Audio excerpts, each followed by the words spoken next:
The goal is to have a vision for your life such that, all things considered, that justifies your effort. Okay, so then what do?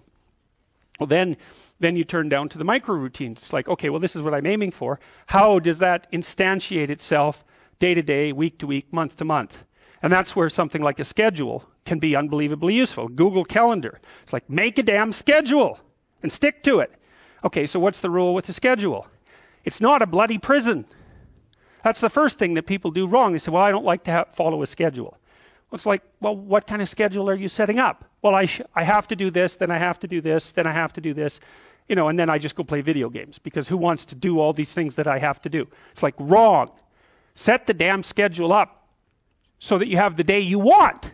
That's the trick. It's like, okay, I've got tomorrow. If I was going to set it up so it was the best possible day I could have, practically speaking, what would it look like?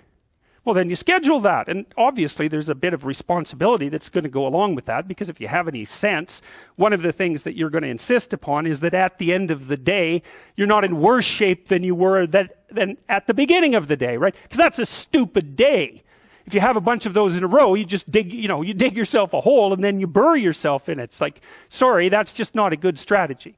It's a bad strategy. So maybe 20% of your day has to be responsibility and obligation, or maybe it's more than that, depending on how far behind you are. But even that, you can ask yourself, okay, well, I've got these responsibilities. I have to schedule the damn things in.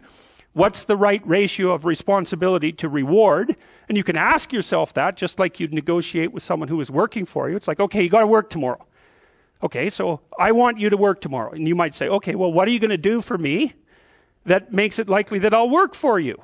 Well, you could ask yourself that, So maybe you do an hour of responsibility and then you play a video game for 15 minutes. I don't know, whatever turns your crank, man. But, you have to negotiate with yourself and not tyrannize yourself.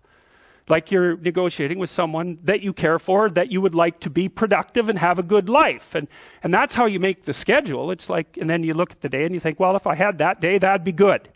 Great. And you're useless and horrible, so you'll probably only hit it with about 70% accuracy, but that beats the hell out of 0, right? And if you hit it even with 50% accuracy, another rule is, well, aim for 51% the next week, or 50.5% for God's sake, or because you're going to hit that position where things start to loop back positively and spiral you upward.